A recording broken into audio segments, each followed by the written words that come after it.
Latinoamérica, en su organización social, cultural y política, es una región un tanto sui generis. La mayoría de países compartimos no solo un mismo idioma, con los respectivos dialectos que son propios de cada uno, sino que también una dinámica política, social y cultural muy similar. Aunque superficialmente distintos, pareciera que nos encontramos sometidos en su esencia a escenarios que tienden a repetirse una y otra vez en el desarrollo de un intento de nación. Es así que el fenómeno de la violencia en Latinoamérica termina por ser una constante en su historia, plagada de una realidad dramática e impune que dejó, como diría el escritor mexicano José Revueltas, una enorme cuota de luto humano. El siglo XX fue un episodio especialmente violento en esta parte del mundo, donde múltiples dictaduras asolaron la región y sus habitantes en pro de llevar a cabo intereses que lo que en última instancia buscaron fue el bienestar de su población. La función de los escritores latinoamericanos se volvió uno de denuncia y exposición al plasmar en sus escritos los testimonios de autoritarismo y corrupción de las dictaduras durante el siglo XX. Esta corriente de llevar a la literatura a las dictaduras y a sus líderes como personajes centrales de un género literario latinoamericano fue denominado como novelas del dictador o novela de la dictadura. Una de las características reflejadas de los dictadores a través de esta literatura ha sido la ejecución de su poder a través de la violencia. Es así que no solo podemos decir que compartimos el mismo lenguaje entre los países hispanohablantes por manejar un mismo idioma, sino que este trasciende el mismo y, como tal, se han venido desarrollando casi las mismas condiciones entre nosotros. Situaciones de crisis, violencia, opresión y dictadura parecen ser parte de una misma realidad que, a fin de cuentas, nos forjaron una misma historia en común. Bajo este contexto, nos importa especialmente encontrar esos puntos en comunes que han existido en las realidades que conocemos dentro de Latinoamérica. Me refiero a la argentina y la peruana. Para quienes aún no lo sepan, este proyecto trasciende las fronteras políticas y demográficas. Es por ello que en esta ocasión nos acompañan dos integrantes del IPDL, que son Lucía Duarte, de Argentina, y María Allende, de Perú. ¿Cómo están, chicas? Un gusto tenerlas aquí. Hola, ¿cómo están, chicos? Buenas noches, chicos. Hola, Lucía. Hola, Mayra. Este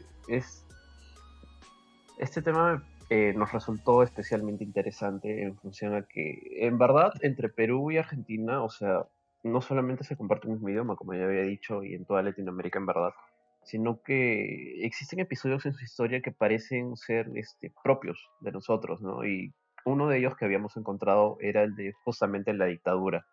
El cómo es que la dictadura, a través de la utilización de la violencia, la represión y otros fenómenos, eh, terminaban por subyugar a un pueblo o subyugar a una determinada sociedad para al final lo que termina siendo el beneficio de unos pocos, ¿no?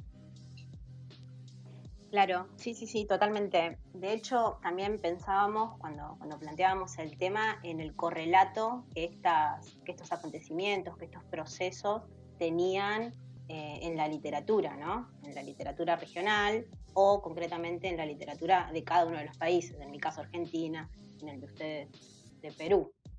Por eso yo, eh, digamos, voy a comentarles acerca de el proceso histórico que tuvo lugar entre los años 1976 y 1983 en Argentina, digamos, el gobierno de facto, para decirlo en los términos que corresponden, ¿no? Que fue comandado por las tres juntas, lideradas por Videla, Macera, Agosti, durante 7 años.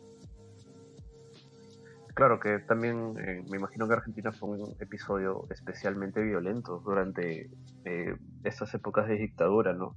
Y ocurre un fenómeno bastante similar, de hecho, en Perú, en el que tenemos una serie de dictadores, pero eh, mientras me informaba sobre este tema, también encontré no solo violencia en contexto de dictadura, sino también, por ejemplo, violencia en un contexto que podríamos denominar democrático, por ejemplo, ¿no? En este caso se me viene a la cabeza lo que fue el gobierno de Prado, por ejemplo, que posteriormente sería una de las cuestiones, la represión que utilizó el gobierno de Prado en Perú, presidente que le sucedió a la dictadura del dictador Odría, vale la redundancia, fue uno de los episodios tal vez más violentos que se desató en torno en el mundo andino, ¿no? En cómo es que la represión de los pobladores de la serranía andina en beneficio de las grandes compañías mineras se terminó por marcar un antes y un después en esa región. No sé, Mayra, Lucía, desde ustedes dónde encuentran o desde dónde empieza este fenómeno, ¿no? Sabes que algo importante que me parece que dijiste fue que esto es algo común en Latinoamérica, ¿no? Y efectivamente la literatura de alguna u otra forma nos da una idea de lo que significó esto. Por ejemplo, en Guatemala, uno de los libros más conocidos de Miguel Ángel Asturias, ¿no es cierto?, es El Señor Presidente. Bueno, y en este libro habla precisamente de un dictador que en sí podríamos acoplarlo al dictador de cualquier época y de cualquier país, ¿no? Claro que se supone que el libro se inspiró en el dictador Manuel Cabrera de Guatemala, pero con todas las características, juegos de poder que se evidencian en el libro, creo que es algo que podemos acoplar a cualquier realidad, ¿no? Incluso acá en Perú, las últimas desde 1968 hasta incluso la última tal vez de hace unos días.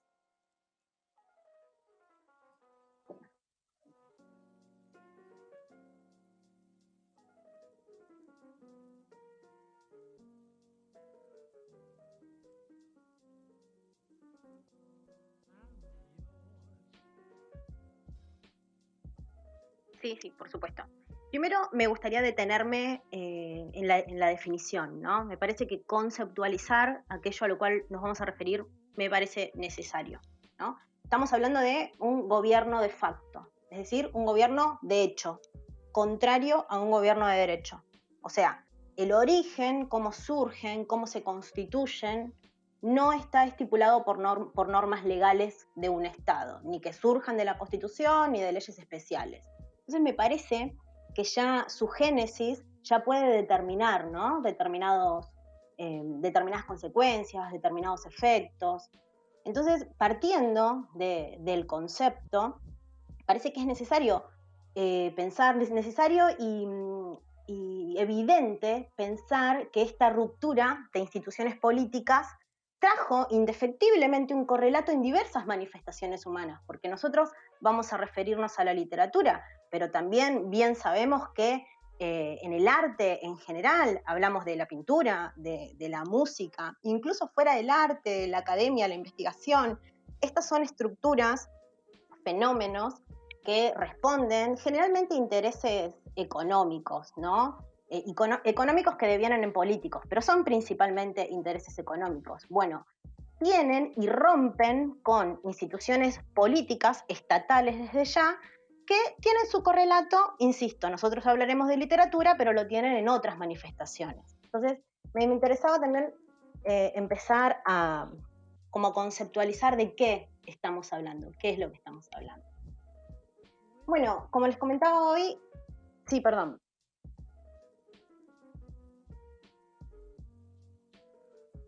Bien, ¿qué pasó en estos años? Bueno, se produjo precisamente un golpe de Estado, ¿no? Lo que acabo de conceptualizar. El 24 de marzo, propiamente dicho, fue ese día donde las juntas conformadas por Videla, Macera y Agosti derrocan a María Estela Martínez de Perón, ¿no?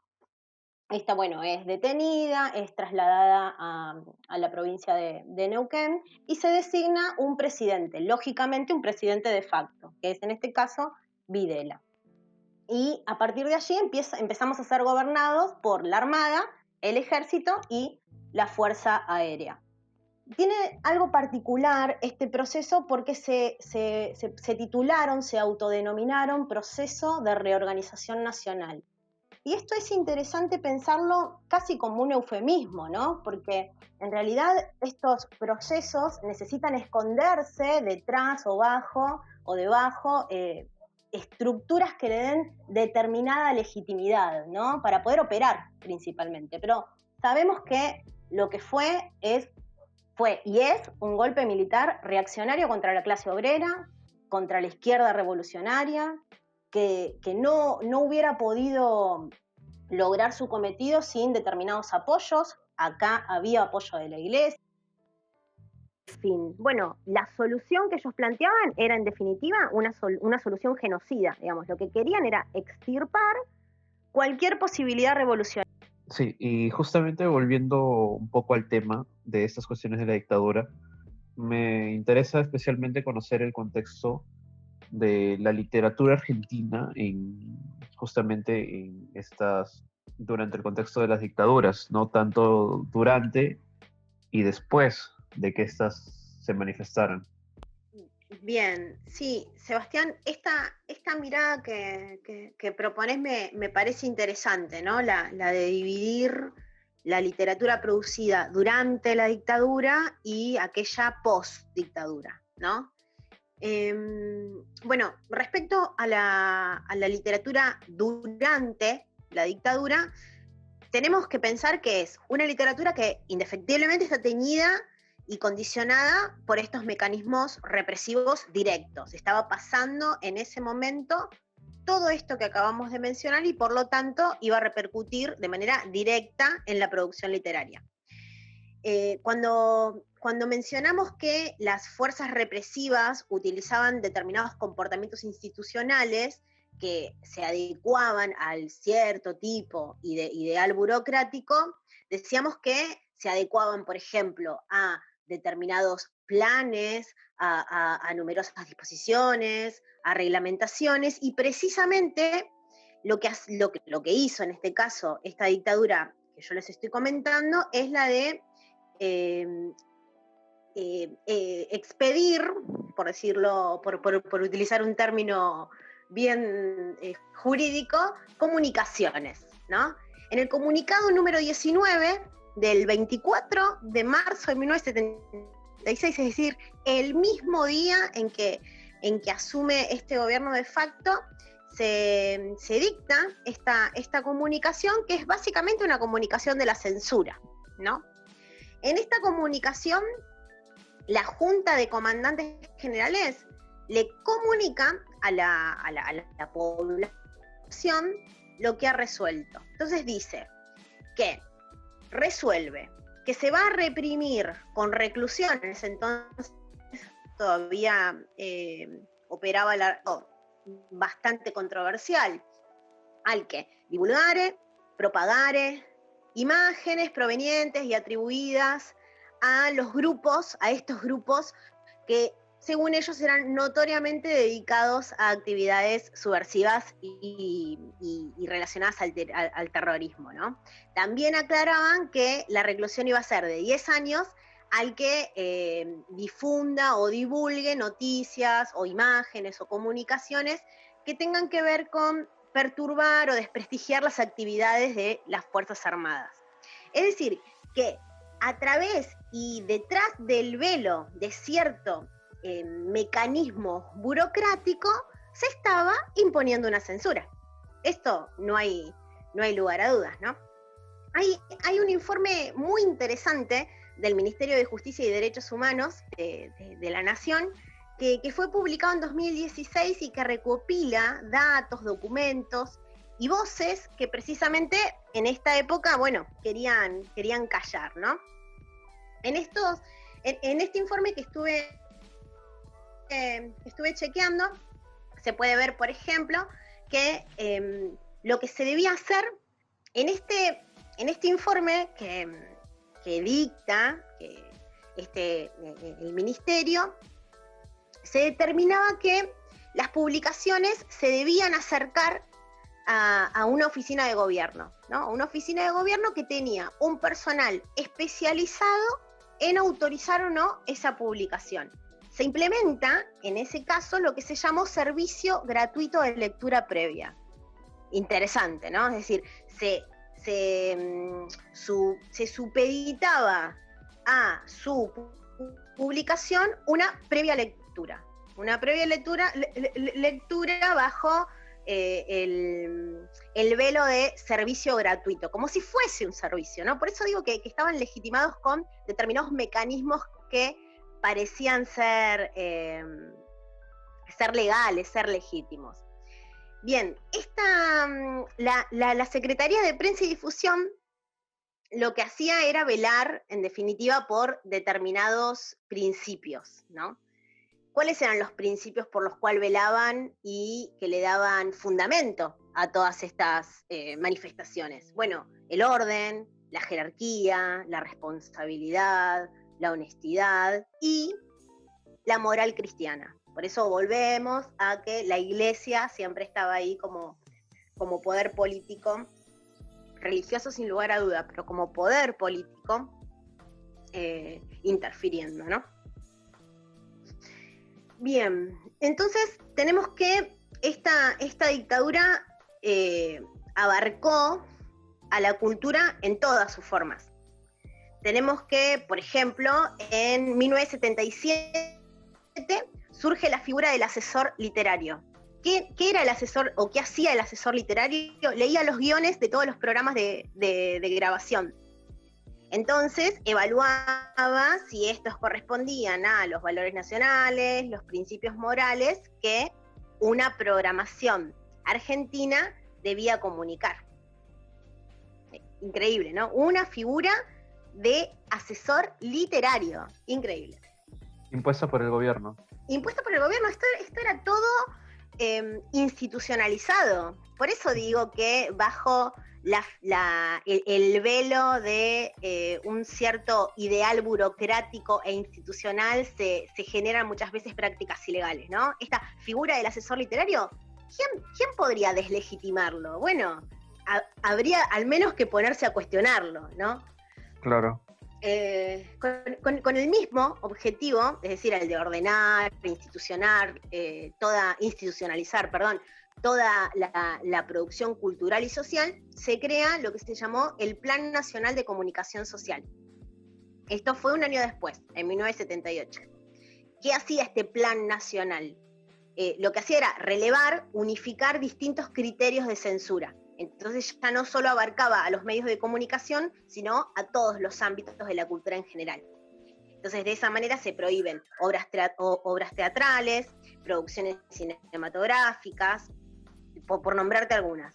Obras como María la Muerte, serie audiovisual como El Evangelio Hoy, y siempre el mismo fundamento, ¿no? La existencia de que existían determinadas formas que cooperaban con la disgregación social. Bien, entonces tenemos que siempre, a través de determinados mecanismos legitimantes, ejercían determinada represión. Así surge también la quema de libros, porque también a través del libro se podía ejercer el poder. Nosotros bien sabemos que saber es poder, ¿verdad?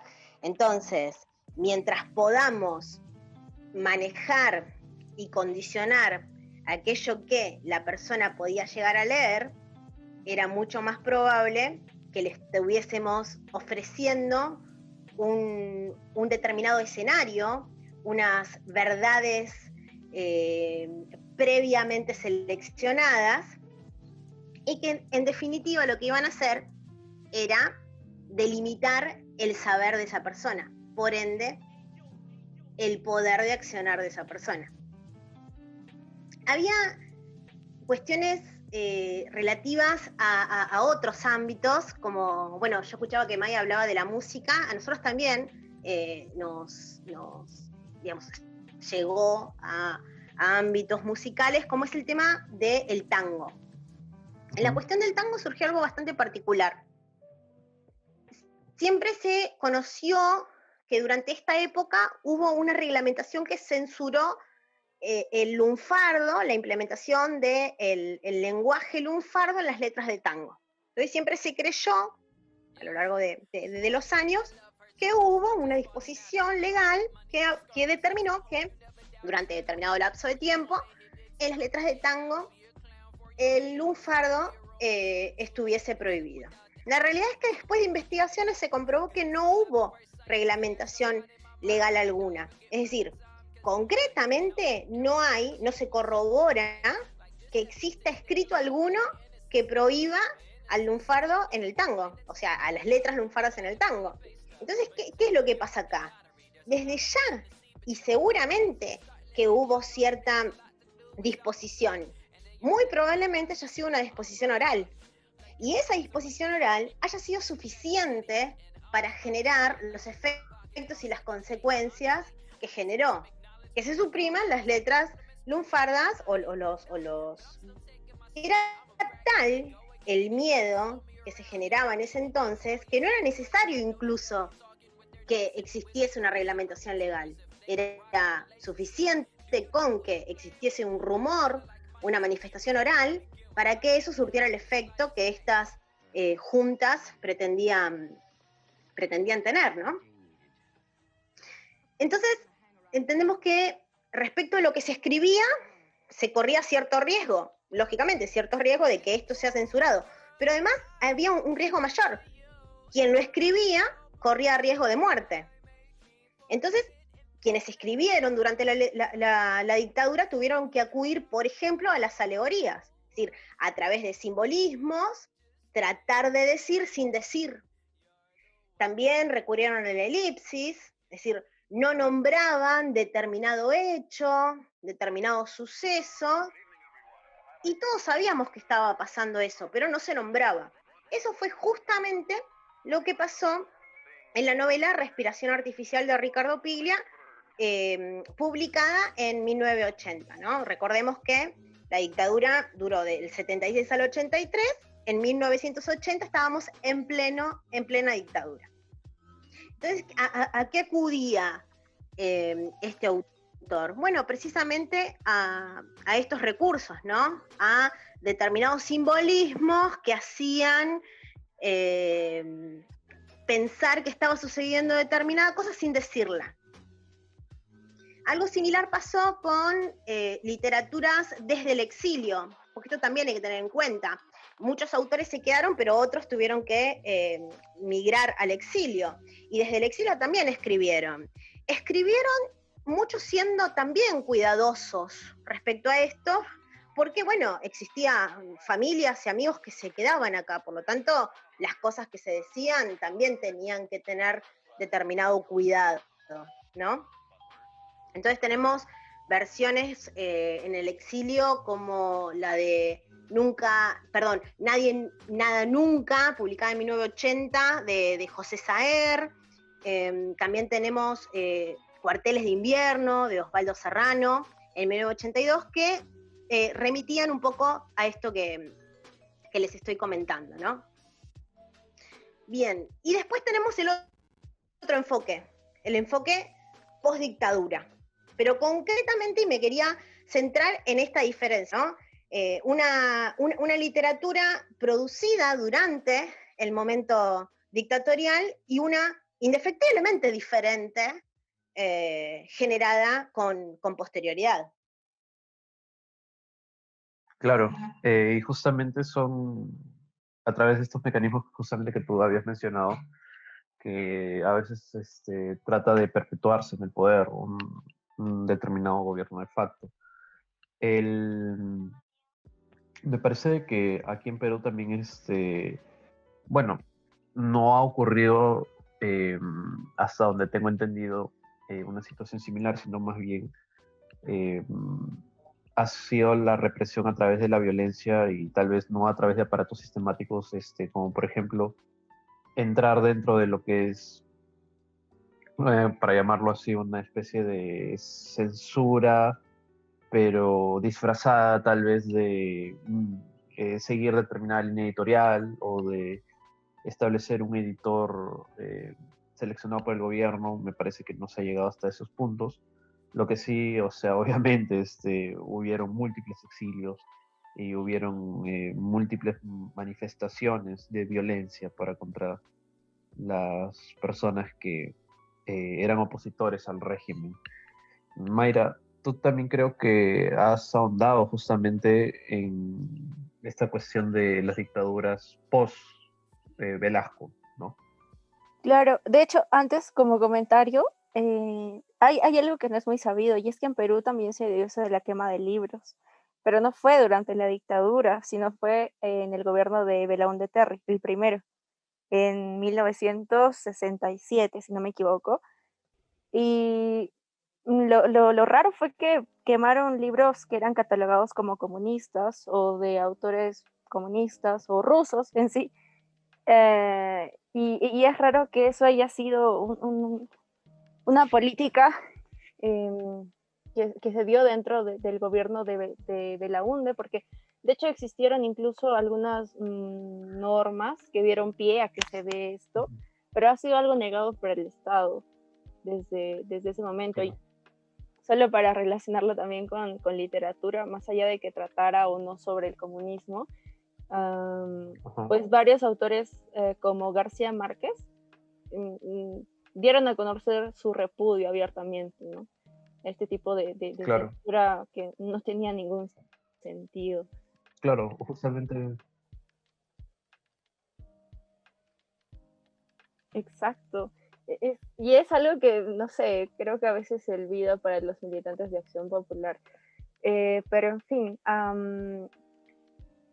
claro, la revolución, bueno, la reforma agraria y el gobierno de Velasco trajeron consigo un cambio cultural en sí, ¿no? Sobre todo en lo que respecta a la cultura chicha, tan emblemática en nuestro país, y poco a poco ha sido más aceptada, de hecho, ¿no?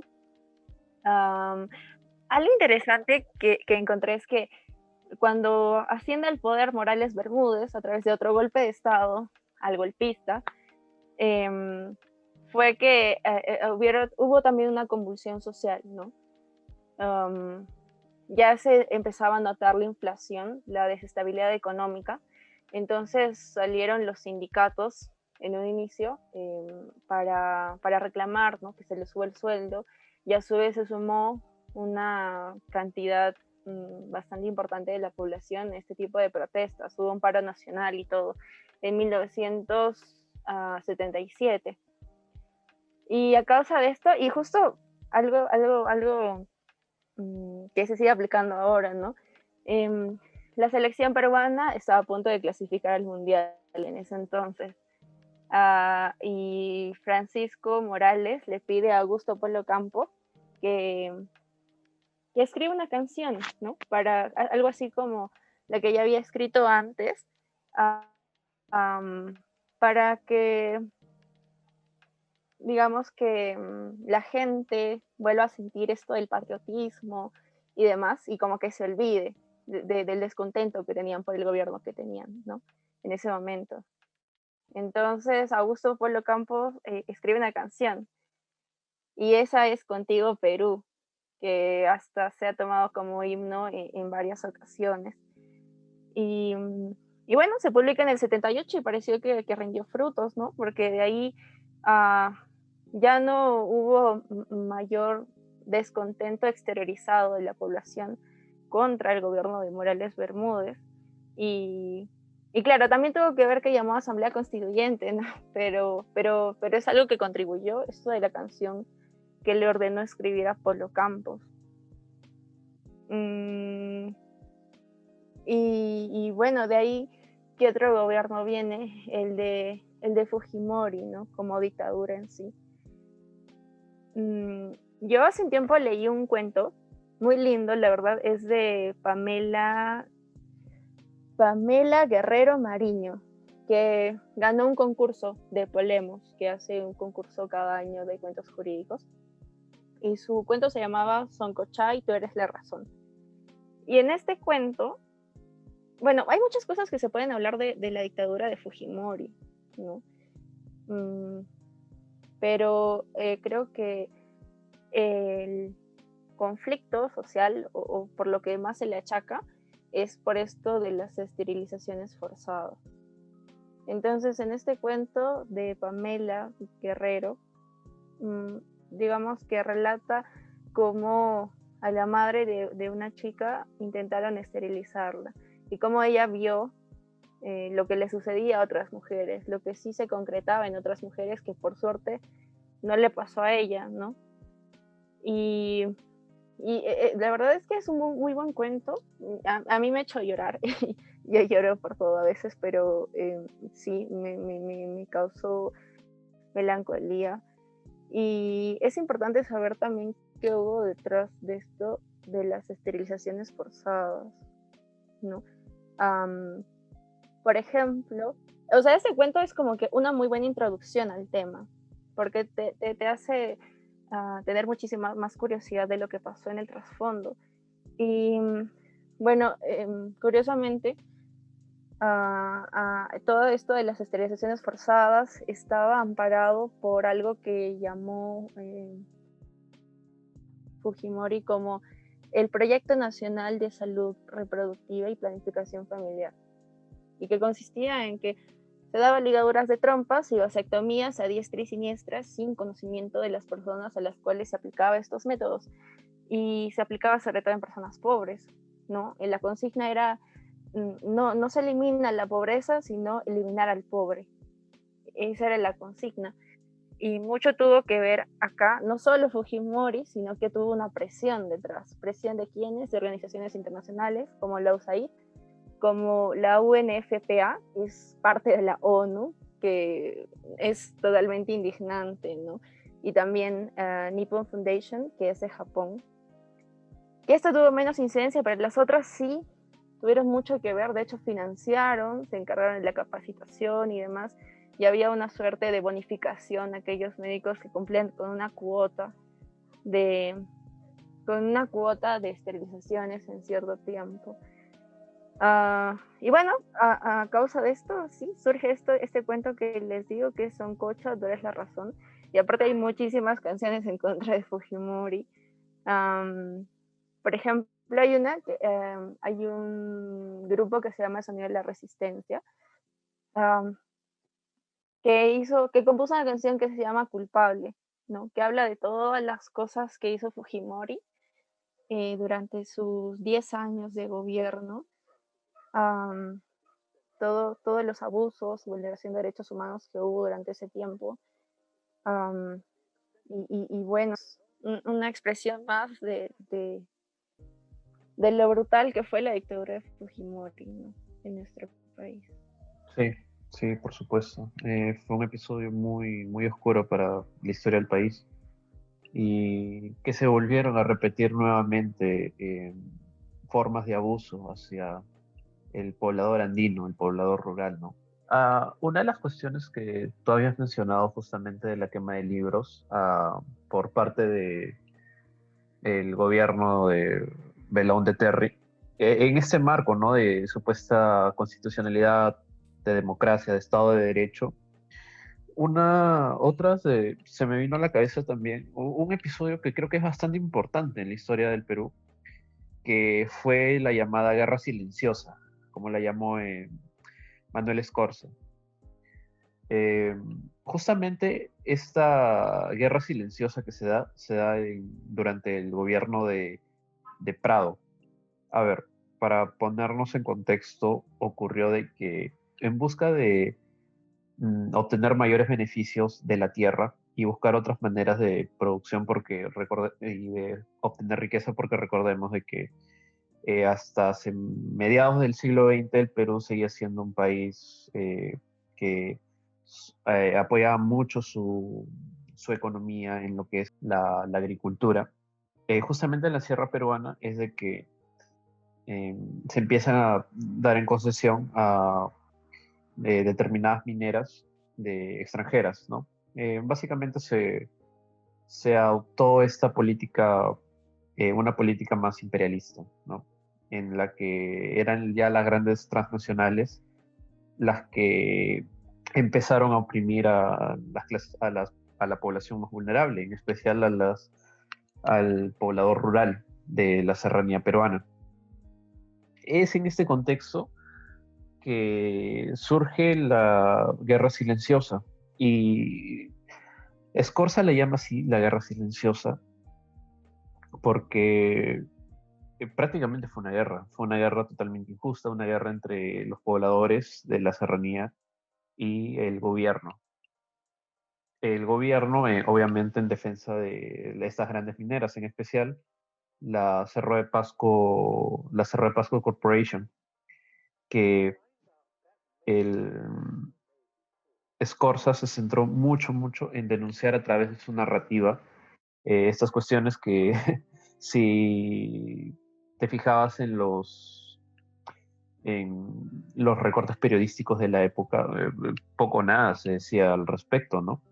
Y que finalmente fue una cuestión que hizo tanto daño al país que nunca se dijo, nunca se expuso, y Scorza encontró un mecanismo a través de la narrativa, a través de sus novelas, siendo la primera de ellas Redoble por Rancas, a través de este activismo que realizaba en pro de las personas que se encontraban subyugadas por no solamente las grandes compañías que venían a depredar su tierra, sino también por parte del Estado, que al final terminaba siendo digamos, el sicario del, de estas transnacionales.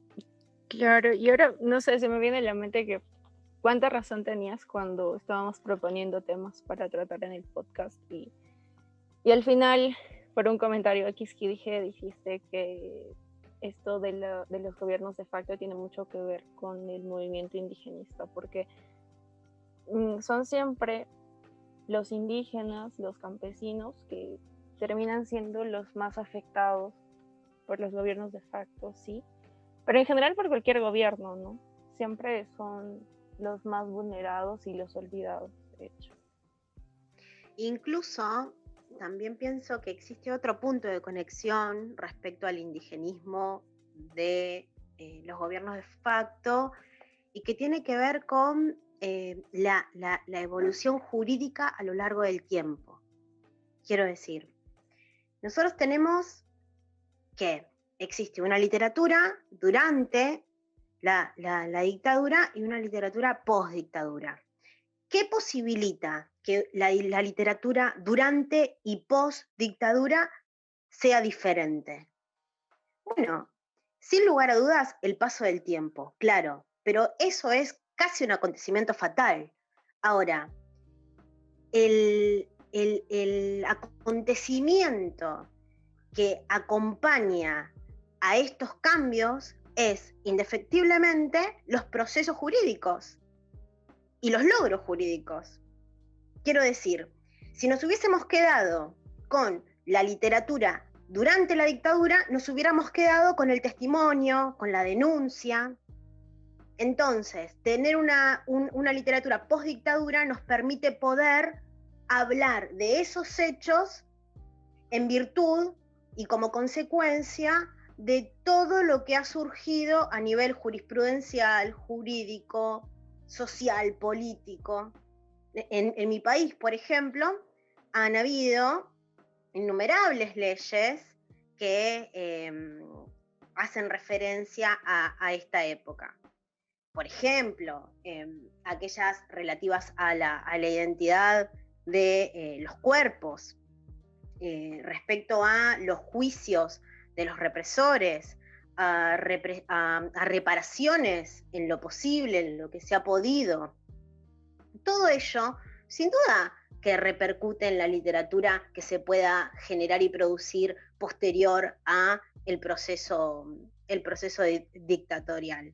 Porque, insisto, de lo contrario nos hubiéramos quedado únicamente con el relato, con el testimonio, con la narrativa de la denuncia, que claro que la creo absolutamente necesaria, pero me parece también que es necesario y es rico y enriquece poder hacer hincapié y poner el foco en otras literaturas que hablan de un proceso jurídico, un proceso político, que tiene que ver sin duda con el tiempo, pero que tiene que ver con cómo operó el derecho respecto a ese suceso. Claro, bueno, es indiscutible que son un proceso, todo ello es un proceso, ¿no? Y me parece especialmente importante el papel que jugó la literatura en la incisión de determinados mecanismos a través del derecho para justamente reivindicar determinados derechos, Bueno, es eso, ¿no? Reivindicar determinados derechos fundamentales que asisten a la persona, ¿no? Yo recuerdo bastante una cita de Juan Gelman, que justamente a él le decían, cuando él hablaba de la poesía, él decía de que él no podía cambiar, él no puede cambiar el mundo con su poesía, ¿no? Es un acto que al final no va a tener ese resultado. Pero lo que sí podía hacer a través de su poesía es nutrir el alma y nutrir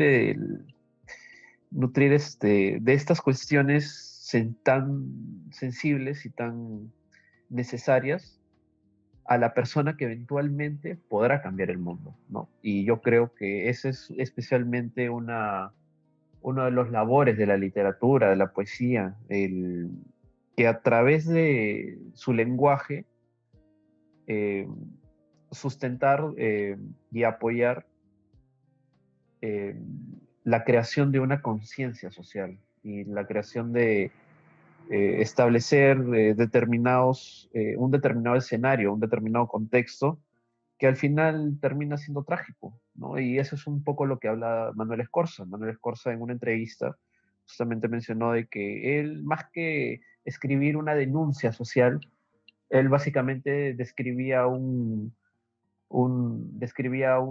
a través del drama, un hecho trágico, ¿no? Más que una denuncia social propiamente, él hablaba sobre la descripción de un hecho trágico. Y es que es eso. La literatura termina por exponer determinados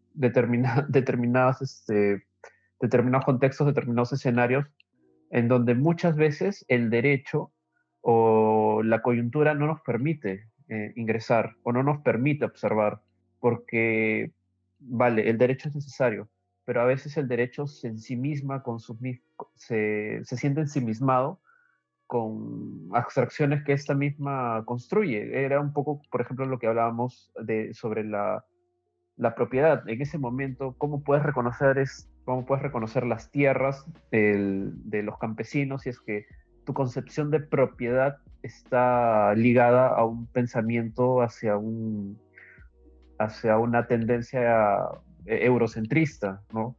No puedes aplicar esas cuestiones aquí. Tienes que repensar, tienes que encontrar nuevos mecanismos y sobre todo girar la cabeza y ver quiénes son los subalternos, quiénes son la periferia, quiénes se encuentran en esa situación de desprotección hacia el derecho, ¿no? Y yo creo que la literatura es justamente lo que nos ayuda a cuestionarnos estas cosas, para que eventualmente, ya sea el derecho, a través de la actividad política, etcétera, podamos cambiar una realidad. Mira, en este sentido, es muy valioso que traigas a Hellman a colación, porque a mi criterio Hellman es atemporal en estas cuestiones. Él tiene una literatura durante y tiene una literatura post, pero además tiene una literatura luego de un fallo jurisprudencial, un fallo en este caso también de la Corte Interamericana de Derechos Humanos, que falla a su favor en el caso Hellman versus Uruguay respecto a la desaparición de su nuera y la supresión de identidad de su nieta. Entonces, digo, ¿es el mismo Hellman el que puede escribir antes de que la justicia falle a su favor del Hellman que escribe luego de que la justicia finalmente diga que van a investigar respecto a la desaparición de su nuera y que van a reparar en cuanto a la supresión de identidad de su nieta? Es bastante difícil pensar que un artista, que un escritor puede llegar a producir de la misma manera cuando personal e intrínsecamente le están pasando cosas que modifican las fibras más íntimas, ¿no? El derecho tiene el poder de modificar esas fibras más íntimas. Me parece muy interesante que traigas a colación el caso a Hellman, porque el caso Hellman versus Uruguay, insisto, para mí, a mi criterio, es atemporal. Sí, por supuesto. Y justamente esa era una de las cuestiones que yo criticaba mucho a la enseñanza del derecho, de que volvemos todo una simple estadística o volvemos todo, o sea, únicamente datos. Y ese es el problema en la enseñanza de derecho. Todos son datos, datos. Yo recuerdo que en mis clases de derecho constitucional justamente nos enseñaron el caso Hellman versus Uruguay. Pero quedó ahí, en el caso Hellman, como siendo como producto de este caso el control de convencionalidad, ¿no? Pero ¿qué hay más allá de ello, no? O sea, y es que cuando lees a Hellman, te das cuenta de un drama humano muy, muy, muy fuerte, la verdad. Es bastante paradójico pensar lo que enseñan, ¿no? Las universidades. No digo todas, digo algunas, pero digo, entonces enseñan a el ejercicio del derecho en función y en cuanto sus efectos en el derecho. Porque en realidad el derecho, si tiene razón de ser porque opera en una sociedad. Exacto, o sea, el derecho no se agota en el mismo derecho, sino que el derecho tiene una función social, tiene una función para con las personas que terminan por legitimar el mismo ejercicio del derecho. Y son cuestiones que tal vez deberíamos replantearnos, cuestionarnos, y para el final no deshumanizarnos. O sea, el estudio del derecho, yo creo que lo último que a lo que debería aspirar es hacer una mera recolección de datos, porque eso termina por deshumanizar no solamente al estudiante de derecho, sino también al, tanto al abogado como al maestro que le enseña. Sí, estoy de acuerdo con vos, Sebastián. Quería redondear un poco la cuestión de el enfoque post-dictadura, al menos en cuanto a la mirada de los hijos, porque esto es interesante al menos en la última dictadura militar que se dio acá en Argentina. Existe una producción literaria generada por hijos de desaparecidos. ¿Quiénes son estos hijos? Bueno, niños, bebés que nacieron en cautiverio, mujeres que cursaban en meses de embarazo, eran secuestradas y eran llevadas a centros clandestinos en donde funcionaban como bueno, precisamente lugares en donde alojaban a estas mujeres y que además tenían personal con conocimiento en ginecología, en obstetricia. Entonces estos bebés, estos niños, nacían en cautiverio y después del nacimiento eran separados de estas madres, que por otro lado, la mayoría de ellas eran asesinadas, y había lo que se llamó apropiación de menores, ¿no? En nuestro código lo tenemos tipificado como supresión de menores. Entonces, es interesante acá también pensar en cuál es la mirada que tiene aquel que ha sido vulnerado en su identidad, ¿no? Es distinto, ya no hablamos de alguien que está testimoniando porque era muy bebé cuando esto estaba sucediendo, o era muy niño, entonces tal vez el testimonio que pueda dar incluso esté teñido de muchos años y de fantasías, ¿no? Pero sí hay algo que es real y que incluso hasta es factible. Existe una lesión en cuanto a su identidad. Esta organización de hijos surgió en 1995. Se llama Agrupación Hijos por la Igualdad y la Justicia contra el Olvido y el Silencio. Así corresponde la sigla HIJOS, ¿no? Y en Argentina, cuando se creó en 1995, hubo una nueva corriente cinematográfica y literaria. Y tenía que ver justamente con lo que tenían para decir estos hijos. Es decir, ya no hablaban de testimonios, como dije anteriormente, ya no era una denuncia. Acá lo que se buscaba era memoria, verdad e identidad. Memoria, verdad e identidad. Es decir, que el objeto literario respondía ya a otros intereses, ¿no? Es interesante respecto a esto.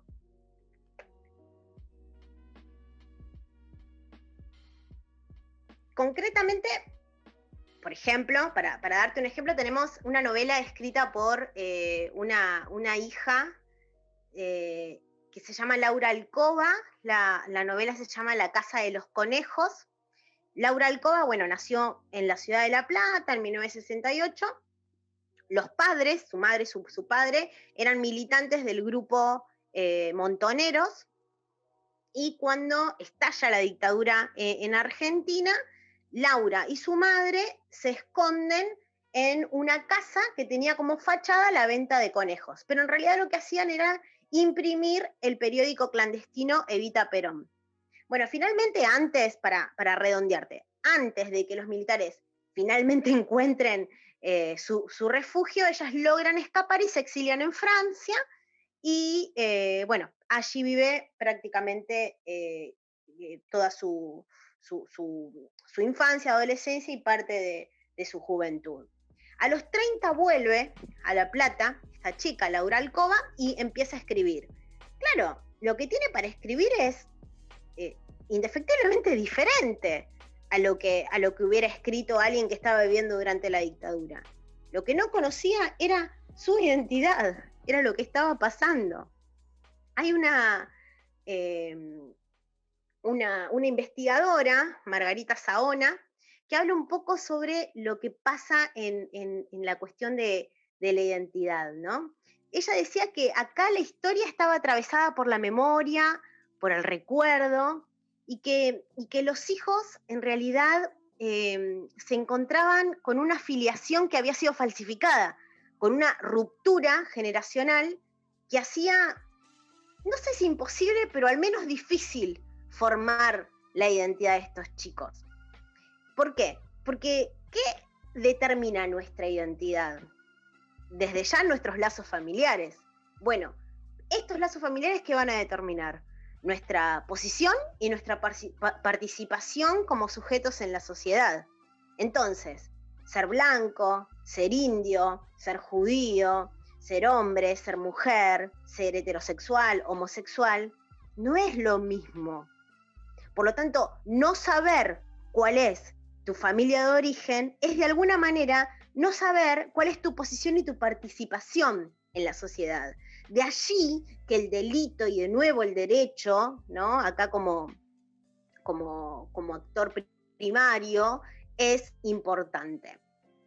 ¿Qué era lo que sucedía acá? Entre tantos otros delitos me voy a detener en el delito de supresión de menores. El delito de supresión de menores lo regulaba en el momento en el que pasaban estas cosas el código penal. Nuestro código penal el año que viene cumple 100 años. Fue sancionado en 1921. En el mismo artículo que regulaba la supresión de menores la regula hoy, pero hubo una modificación en el medio, en 1994. El artículo 146, en 1921, establecía una pena de 3 a 10 años al que sustrajere a un menor de 10 años o lo retuviera o lo ocultara, ¿no?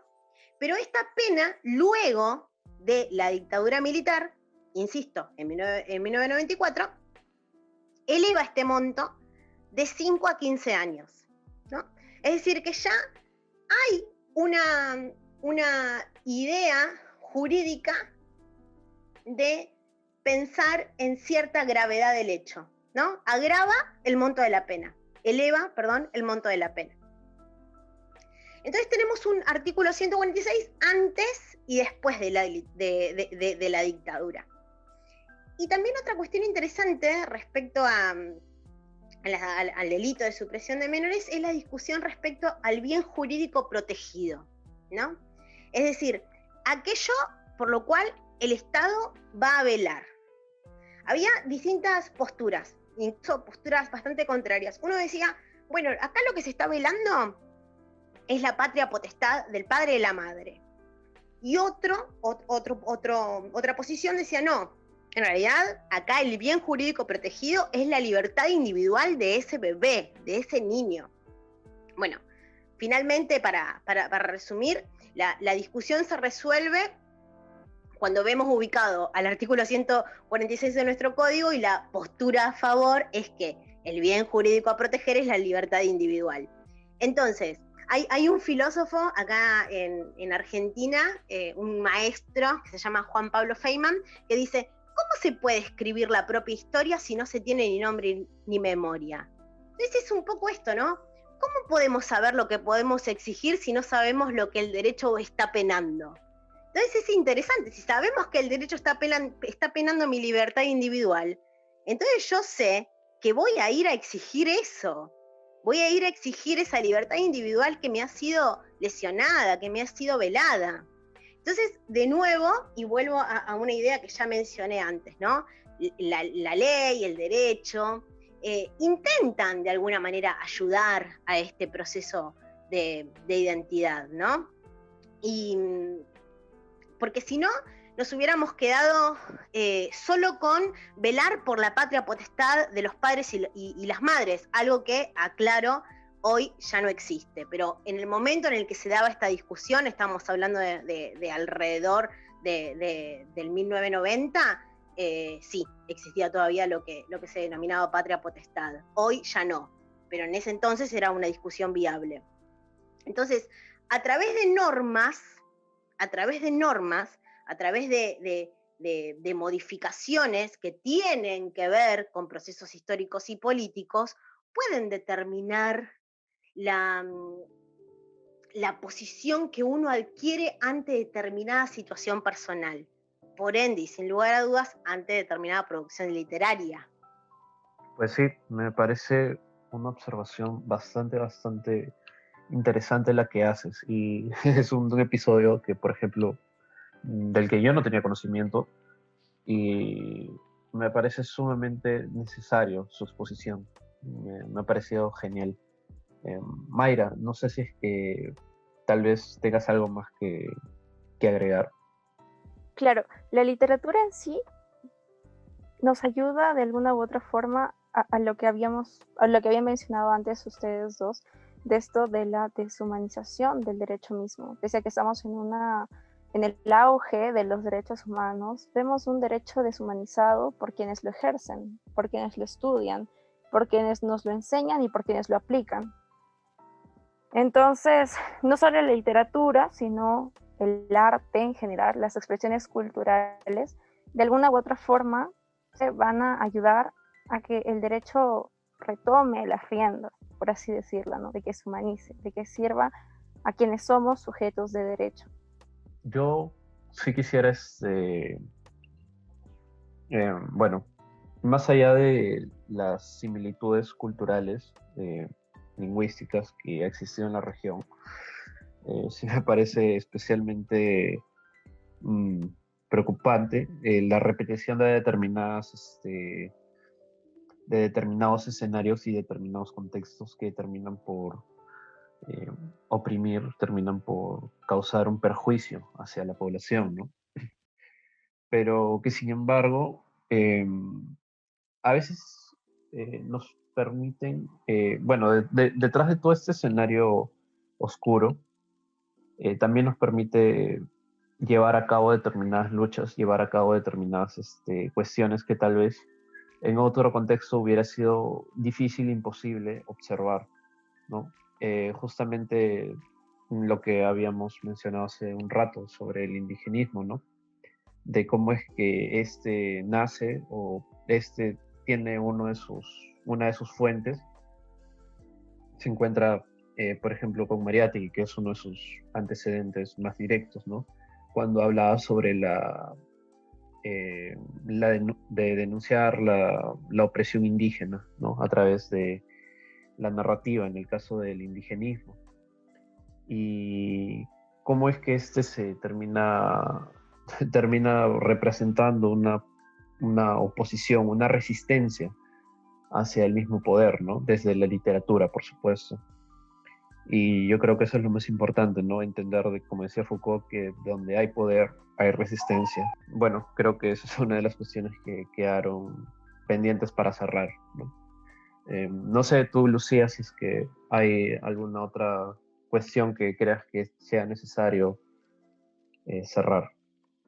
A modo de síntesis, nada más me interesa reivindicar el valor y el trabajo que el derecho hace y tiene en el sentido más amplio, ¿no? Del derecho, ¿no? que abarca incluso al concepto de justicia. En materia de derechos humanos vulnerados en dictadura, y entender que sin la injerencia del derecho, y esto quiero insistir en esto, sin la injerencia en materia, por ejemplo, de identidad de cuerpos, de juicios a represores, de reparaciones de víctimas, las historias en la literatura hubieran quedado en el testimonio, hubieran quedado en el relato, hubieran quedado en innumerables denuncias. Entonces, el derecho, el ideal de justicia no se va a alcanzar jamás, eso estoy absolutamente convencida, pero sí creo que son necesarios para que la literatura pueda seguir funcionando y mostrando otras historias, al menos otras verdades, ¿no? Que el derecho le posibilite a la literatura mostrar y dar a conocer otras verdades. Simplemente eso. Pues bien, me parece que esas han sido unas conclusiones bastante valiosas, de hecho, y definitivamente este tema da mucho más de sí, mucho más que hablar, y obviamente por cuestiones de tiempo a veces se nos hace complicado terminar de abordar todos ellos, ¿no? Pero esta conversación me ha gustado especialmente, ¿no? Sobre todo por la temática y las cuestiones que se abordan, y sobre todo es que termina siendo tal vez un lazo infame o una cuestión que termina repitiéndose entre dos países que no solamente, que comparten muchas cosas, entre ellas tal vez una narrativa trágica, una historia que termina por convertirse en una tragedia muchas veces, ¿no?